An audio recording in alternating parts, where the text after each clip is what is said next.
Did you know live Senate video is now available at youtube.com/@Senate of Virginia.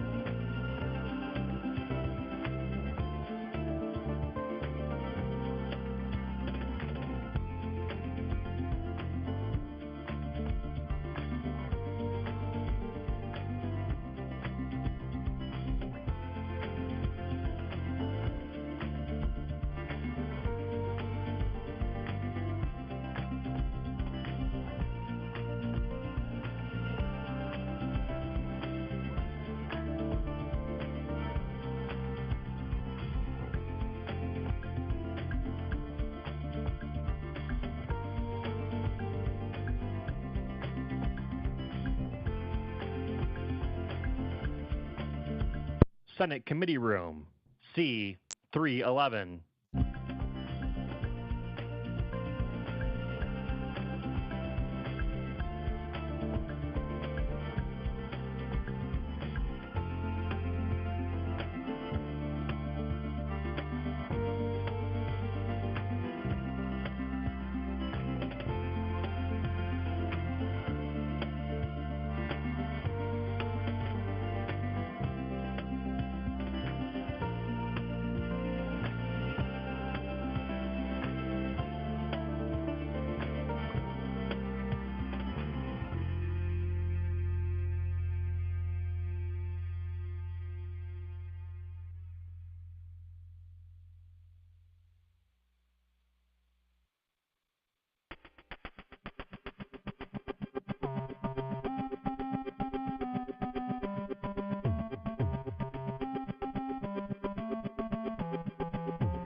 This is the Senate of Virginia, Richmond, Virginia.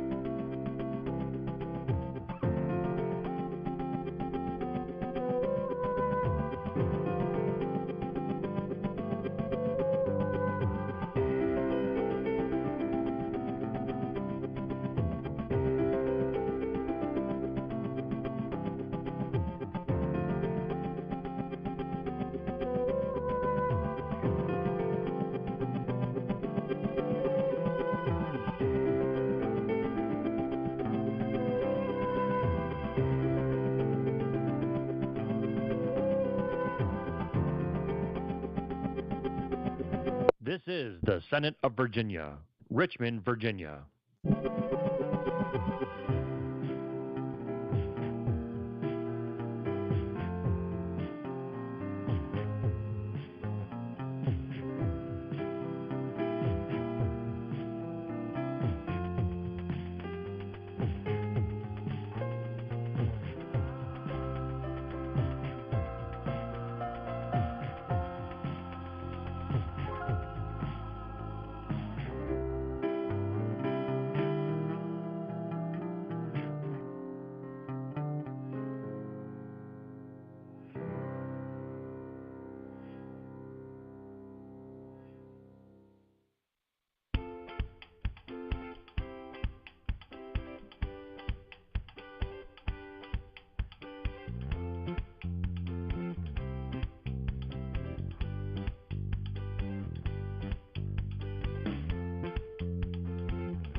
Senate Committee Room, C-311.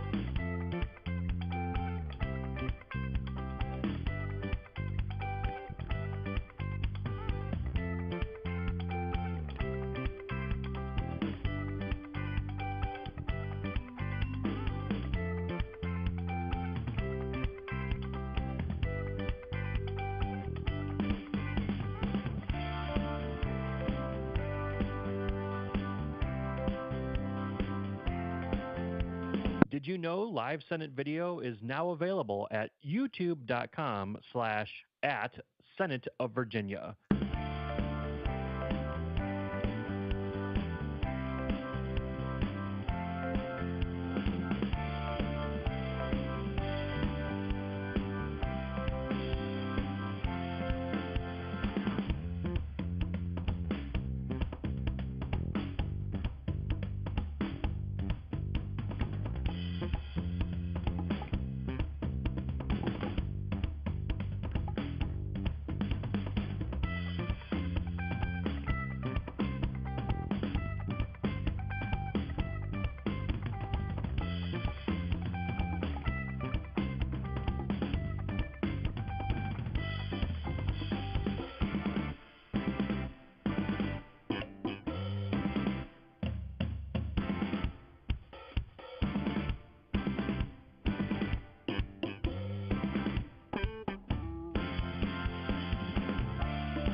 Senate Committee Room, C311.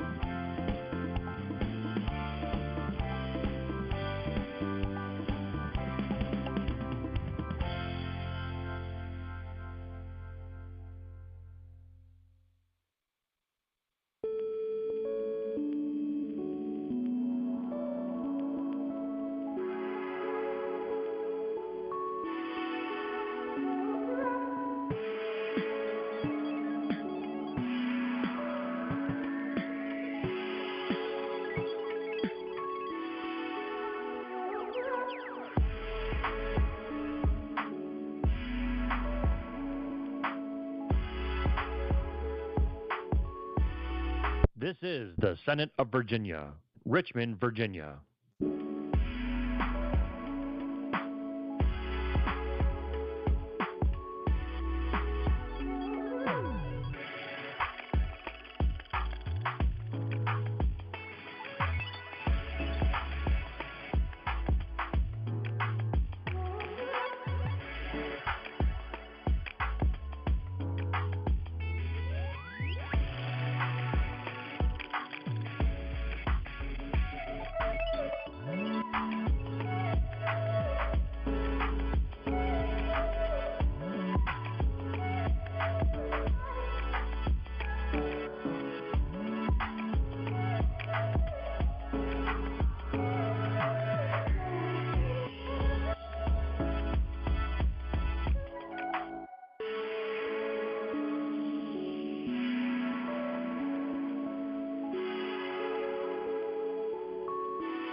This is the Senate of Virginia, Richmond, Virginia.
Senate Committee Room, C311.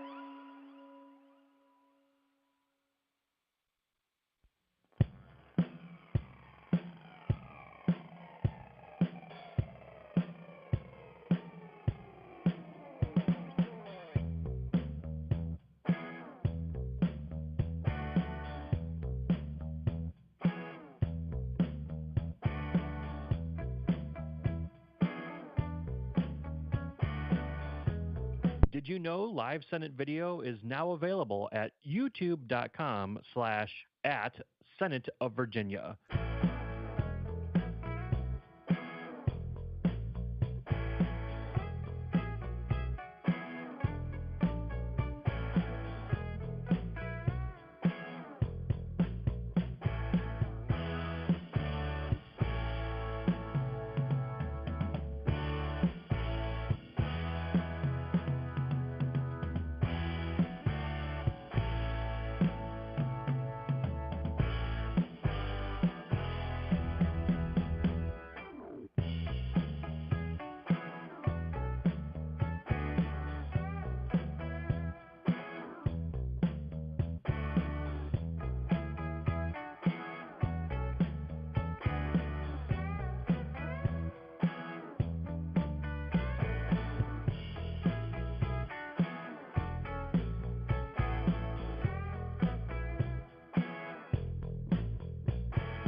Senate Committee Room, C-311.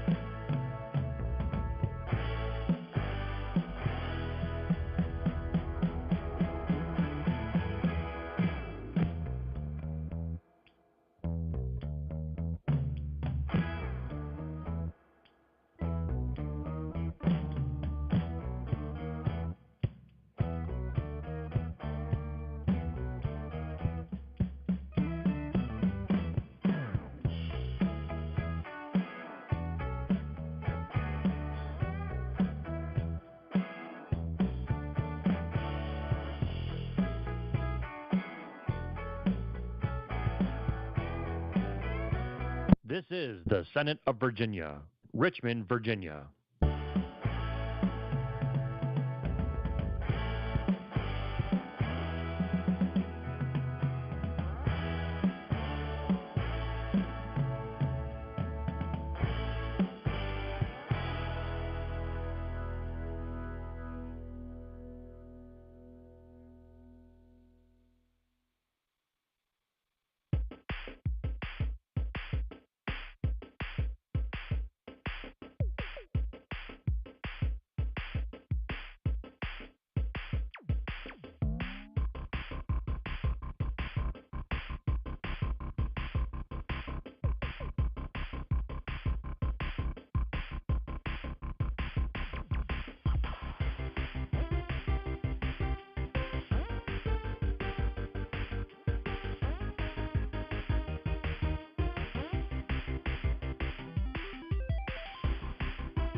This is the Senate of Virginia, Richmond, Virginia.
Senate Committee Room, C-311.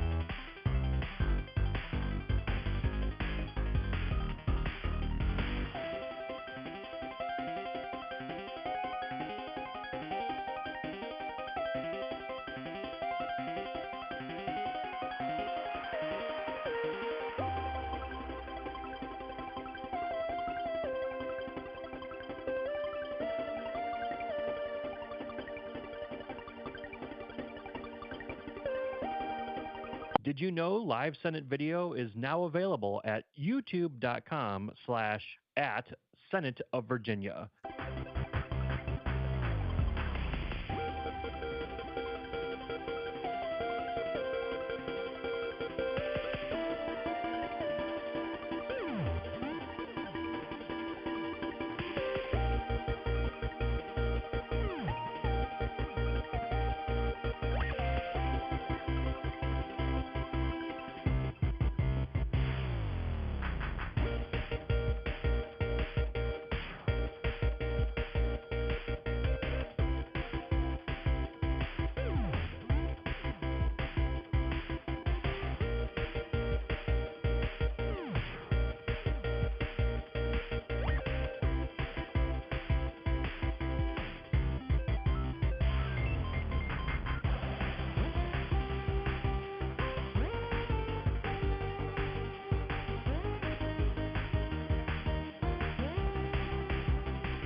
Senate Committee Room, C-311.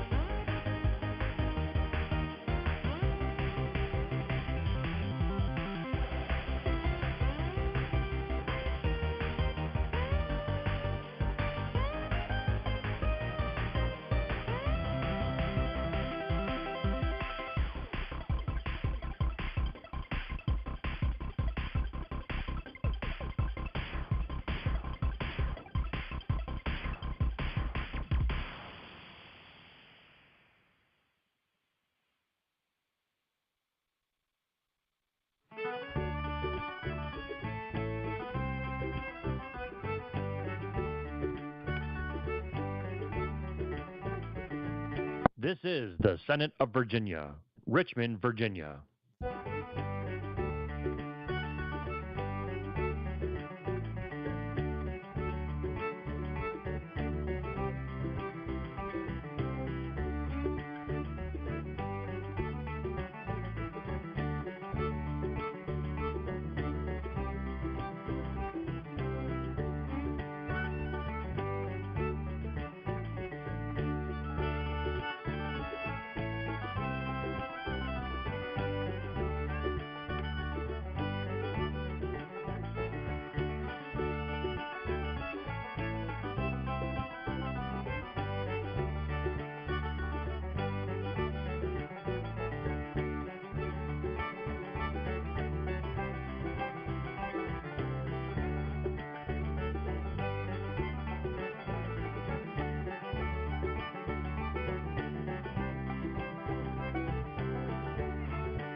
This is the Senate of Virginia, Richmond, Virginia.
Senate Committee Room, C-311.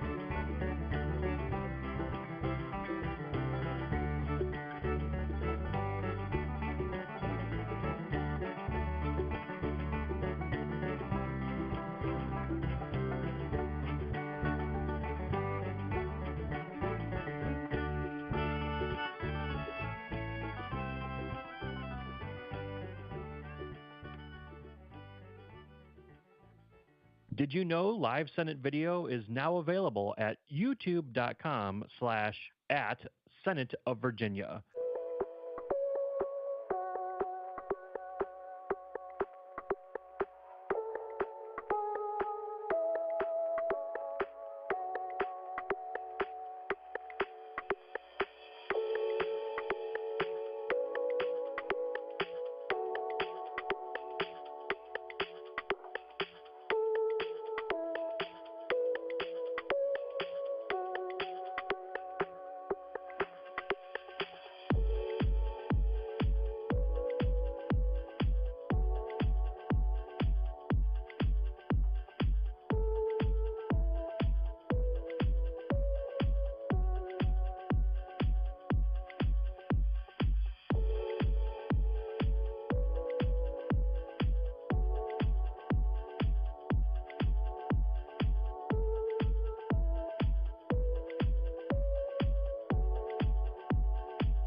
Senate Committee Room, C-311.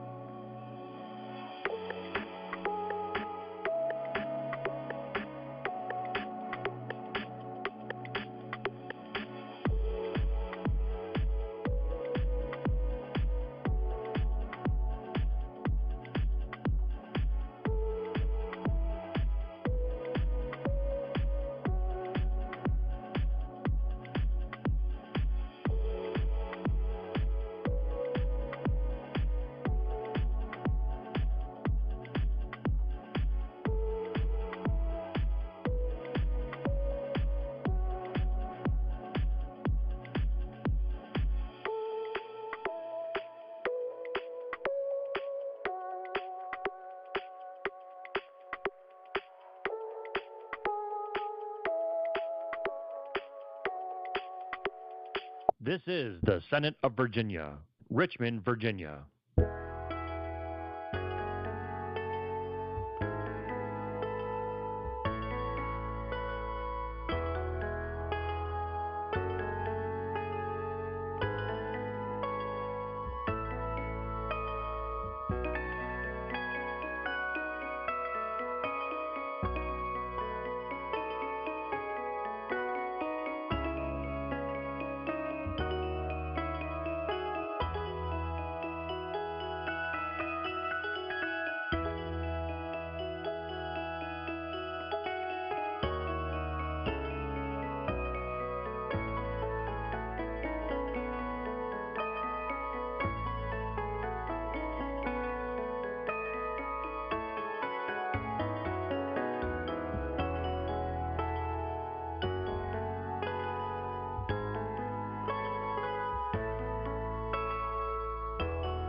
This is the Senate of Virginia, Richmond, Virginia.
Senate Committee Room, C-311.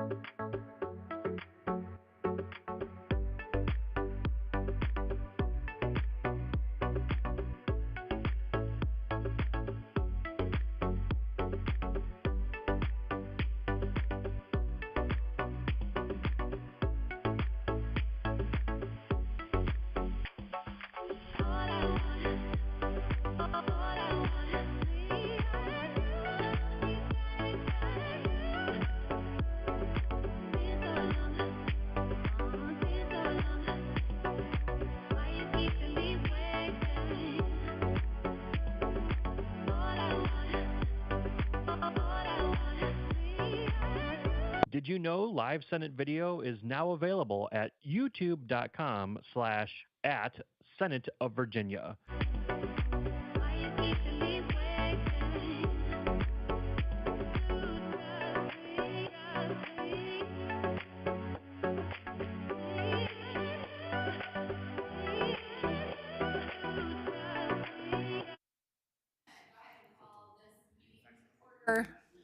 The clerk would go ahead and call the roll.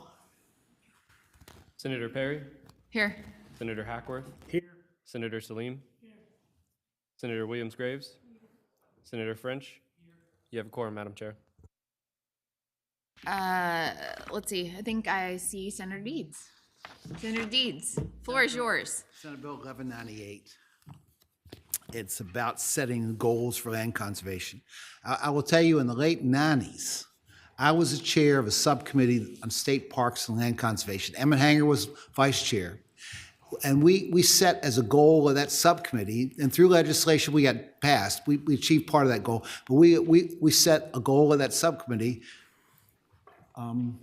Nikki was she was in legislative services. She staffed that subcommittee. We set a goal of spend I think $400 million. 40 million a year. And we got passed legislation, I think in 98 or 99, that created a tax credit for land conservation easements. And that the result of that, 3 years later, Bill Howell became the speaker, made that tax credit transferable so that not just wealthy people could benefit from the tax credit, but people that were land poor could benefit from the tax credit. And the result has been one of the most successful voluntary land conservation programs in the country. The problem is that we, as a legislature, have never really set goals for land conservation, and that's what this bill is about achieving.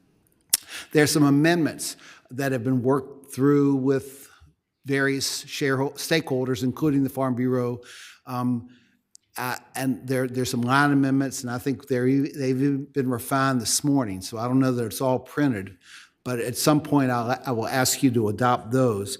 The bill, basically, it's ambitious, but it's achievable. By ramping up our efforts, we can conserve 20% of the state's land by 2035. By comparison, some other states have already set a goal to conserve 30% of their land by 2030, and Maryland has already achieved that goal. About 17% of Virginia's land is protected right now. If we protect 74,000 acres a year, we can achieve 20% of land protected by 2035. We successfully exceeded this annual rate of land protection in 2007 through 2010 and in 2014. So we've done this. We have a goal. You know, people back when I carried that tax credit bill, people would look at me and say, Deeds, you're a working class guy. What are you doing? Why are you carrying this tax credit for rich people? And I said, it's not about who's going to benefit from the credit today. I was sick and tired of driving up and down the valley and seeing that last crop of asphalt grow in another 40-acre field. You know, it's about conserving some part of our rural heritage. And this bill is simply a bill that allows us to set goals. Thank you, Senator Deeds. Do we want to go ahead and move the line amendments? And we have the line amendments. I don't know if you want them read or. Chairman Perry and Senator Deeds, I want to take this point and Well, let's just move the line amendments real fast, and then we can. Okay, yeah, that's fine. Oppose the line amendments. No. Okay. You want to speak to the bill? All right. Just 1 minute. Well, and these line amendments have been worked out to a large extent with Farm Bureau. Madam Chairman, on line 19, introduced after 2030, we're striking established, insert recommend. On line 19, introduced after 2050, insert based on clearly established criteria regarding the protection of natural and historic resources and assuring that public and private land is available for agricultural, forestal, recreational, or open space use. At the beginning on line 20, introduced, we're striking the Department of Forestry, and On line 21, introduce after N, striking establishing such goals, period, such goals, inserting recommending goals for recreation and open space use. Department of Forestry shall recommend goals for agricultural and forestal use and provide the goals to the department. In recommending such goals, the department and the Department of Forestry shall consult with private conservation organizations, recreational interests, and the industries of agricultural, forestry, and tourism, period. Goals. On line 25, introduce after A, strike no later than, insert beginning on. Line 25, introduce after 1, strike all of the language on line 25 and through year on line 26, and inserting comma 2026, comma, and annually thereafter. On line 30, introduce after project, strike completed, insert reported to the department. And on line 32, introduce after 2, strike all of the language on 32, all of lines 33 through 38, and through preserve on line 39, and just inserting the distribution of state public lands across the Commonwealth. Now, does that include the new language? Okay. Okay, so there's been a motion and a second to adopt the line amendments. All in favor, say aye. Aye. All opposed, no. All right. And then we have an amendment to that amendment. All right, great. I want to go ahead and read that amendment. Madam Chairman, on the fourth line amendment, the one on line 21, introduced after N, that whole sentence will reread, recommending goals for recreational and open space use, period. Department of Forestry shall recommend goals for agricultural and forestal use and provide the goals to the department, and recommending such goals for recreational and open space. The department shall consult with private conservation organizations, recreational interests in the industries of agricultural, forestry, and tourism, and then goals.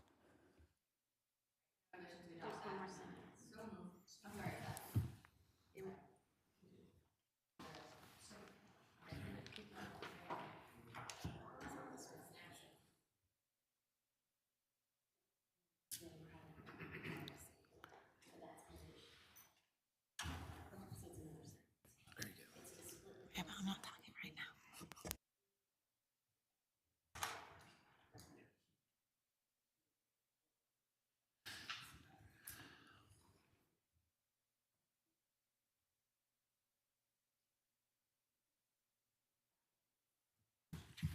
Okay, and I think Martha is going to explain what that last amendment's about and some additional language. Go ahead. Thank you, Madam Chairman. Martha Moore, Virginia Farm Bureau. There's one more goal, which would be basically what we're trying to do is say that the Department of Conservation and Recreation would work on recommending the goals for recreational and open space. The Department of Forestry would work on the goals for agriculture and forestry. And so the work group for the Department of Forestry would just be limited to private conservation groups, agriculture and forestry. The work group for open space would be private conservation organizations, recreational interests, industries of ag, forestry, and tourism. So it kind of just differentiates between those two goals and what work groups. Okay, thank you. Just going back, I think we had a motion to adopt the new line amendments, and did I have a second? Okay, all in favor of adopting those amendments? Say aye. Okay, all opposed? No. Okay. Amendments have been adopted. I think the amended bill is before us. Does anyone have any questions for Senator Deeds? Madam Chair. Senator French. I'd just like to talk to the bill for a second. I think this is great, and we need to conserve our open space and all that. I do want to say that when we are doing this, it's taking our rural counties that we want to keep our vistas and all that we have said we want to do this to preserve our thing. And then when we get into the composite index, this program hurts these counties because we don't get to use the assessed value of that land. We have to use the lower tax rate of the land use rate. And I'd just like to figure out how going forward, how we can help our rural counties in this situation, because they are doing something that's been asked by them, really federally, state, and local. I just want to try to point that out. You know, Madam Chair, I would say to Senator French, that's a long-standing problem. One of the reasons why we have to rewrite the funding formula. You know, years ago, we yoked Highland County with Highland County is the least listen to this, least populated county east of the Mississippi, highest average altitude for a county east of the Rockies. They have 2,300 people. They have less than 200 people in their school system. They've got a composite index of about 6.5, 6.6, and the per capita income is among the lowest in the state. But the problem is there's so few people there, so much of the land is owned by non-residents. They drive that, and that's what the composite index doesn't consider income. It considers property values. And that's why we yoked them with Augusta County so they could get a lower composite index. So you could afford, but there was a legislator many years ago who told Highland County, it was great politics for me because at that time I represented Highland County. He told Highland County they had to look to their West Virginia neighbors for help. Well, the people of Highland County, of course, took that as an insult, and as they should have. You know, we have to do a better job of paying for schools in rural areas. We have to, and that's part of what drives the whole discussion about rewriting the formula. Thank you. Any other questions or comments for Senator Deeds? I move to report. Second. All right. Oh, sorry. Anyone here in favor of the bill? Yeah, you can wave your hand. Anyone? Rise and wave. Or if you want to come up and say anything, I see several hands. Anyone opposed to the bill? All right, we have a motion to report the bill. We have a second. If the clerk will open the roll. Senator Perry? Yes. Senator Hackworth? Yes. Senator Salim? Senator Williams-Graves? Senator French? Yes. Ayes 5, no 0. Thank you very much. Congratulations, Senator Deeds. Your bill reports. This bill does not need to go to finance, correct? We've got a budget amendment attached to it, but I don't think you have a letter from finance that asks for the bill. I don't think I do. Are we good on that? Okay, great. Thank you, Senator Deeds. Thank you.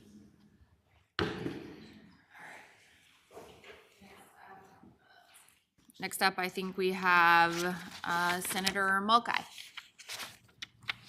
Good morning, Senator Mulcahy. Good morning. Thank you, Madam Chair, members of the committee.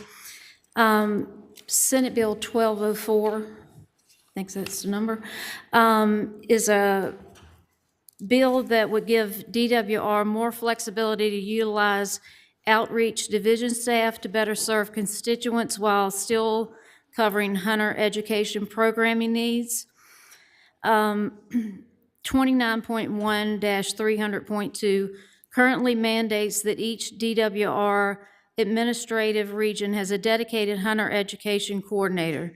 This is not an efficient use of DWR's workforce, especially as online instruction has become widely utilized. This bill will allow the department to still employ and assign the coordinators that are needed for the hunter education program. But through more strategic budgeting, it will also allow the coordinators to serve multiple purposes such as hunter education, hunter recruitment, angling education, and boating safety education. Coordinators will no longer be restricted to the geographic location in which they are located under the current statute. A little background is the hunter education program was put into the Code of Virginia in the mid-1980s when all hunter education classes were taught completely in person and in classrooms around the Commonwealth. At the time, the program was housed under DWR's Law Enforcement Division with one hunter education coordinator for each DWR law enforcement district. The program was amended in the 2012 General Assembly session and is now housed under DWR's Outreach Division and requires one coordinator per DWR administrative region. DWR has 4 administrative regions. Region 1, which is in the Southwest, Region 2 is Southside, Region 3, Northern Virginia, and Region 4, Eastern Virginia. While in-person classes remain available, online classes have come to dominate hunter education and have reduced the number of in-person students and the associated staff workload needed to support the program. Technology has also reduced the need to have a coordinator who oversees volunteer instruction to be physically present in a specific geographic location. Thus, there is reduced need for full-time regional assignments and the same level of geographic oversight that was previously required. DWR has also expanded the number and types of education workshops beyond basic hunter education, where coordinator responsibilities and volunteer support can also serve crucial hunter outreach, recruitment, and other needs. No stakeholders are expected to be negatively affected by the bill. Members who are interested in attending in-person hunter education courses will continue to have the same opportunities as before. I ask that you support this legislation and pass this bill on to full committee. Thank you, Senator Mulcahy. As I understand the bill, you're saying, hey, our needs have changed a little bit with technology and being able to take these courses online. We're trying to take the resources we have and reapportion them, but we're not reducing the education that we provide to hunters. We still want to make sure we're taking care of that. Is that right? Yes. Mhm. I'm happy to open any questions from any members of the committee. Madam Chair, Senator Williams Graves. Senator Mulcahy, with the online component, is there still a competency requirement for the hunters in terms of actual use of? Nothing will change as far as what they're required now and in the future. Okay. We're just distributing the coordinators to be able to do additional training instead of just being that, right there for the in-person. Thank you. Thank you, Madam Chair. Any other questions? All right, do we have anyone here to speak in favor of the bill? Anyone opposed? All right. Motion to report. All right, we have a motion to report. Clerk will open the roll. Senator Perry? Yes. Senator Hackworth? Yes. Senator Salim? Senator Williams Graves? Senator French? Yes. Ayes 5, no 0. Thank you so much, Senator Mulcahy. Your bill reports. And sounds like it doesn't have to go through finance, so. Thank you. I finally have something to be happy about this session. All right, and last but certainly not least, Rural Affairs Subcommittee's own Senator French. Oh.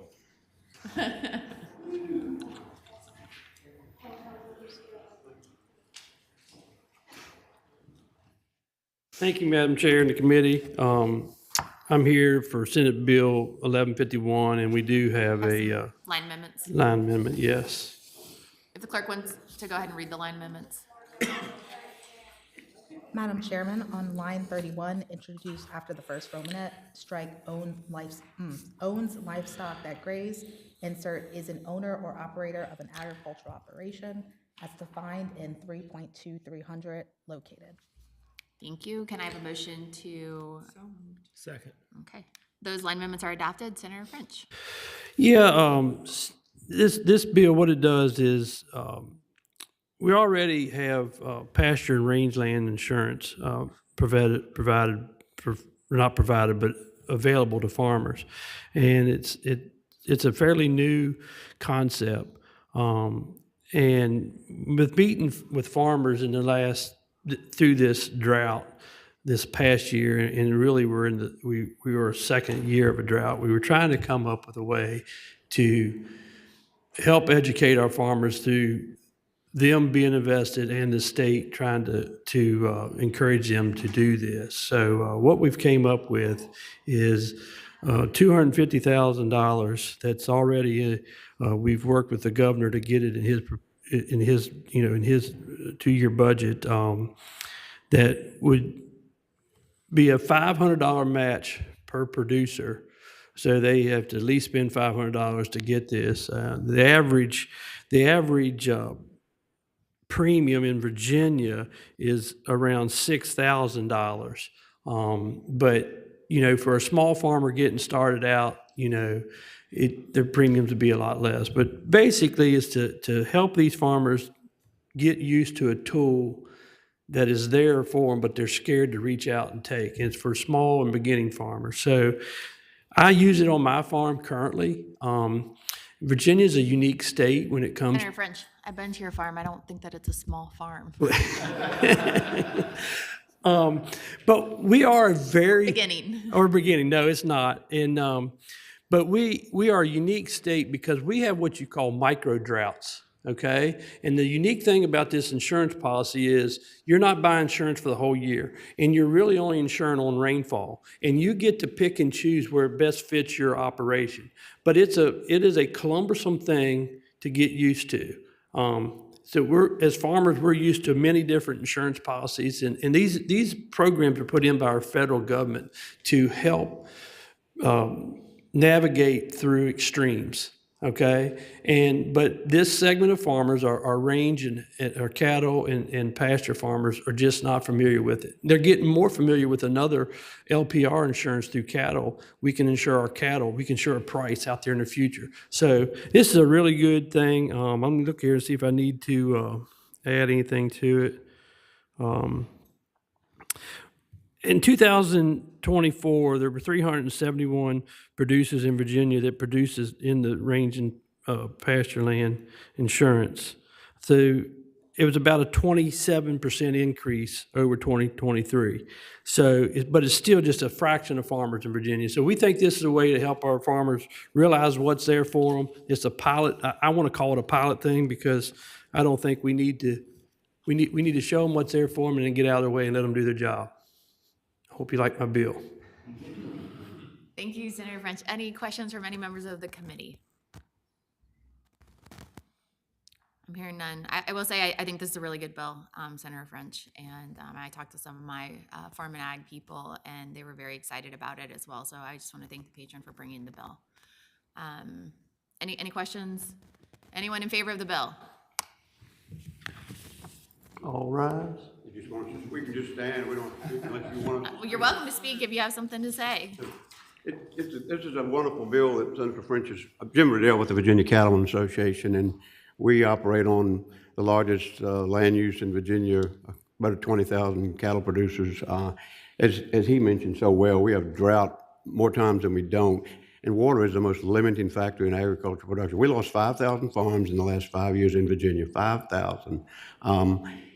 Our commodities are underwater price-wise right now, but this is great for forage and livestock. We support it wholly, so I hope you pass it. Come on, Jim. What? Livestock's not underwater. No, I didn't say Price- livestock. No, I didn't say we were, but the rest of the commodities are. Soybeans, great, you know. Yeah. Thank you. Great bill. Thank you.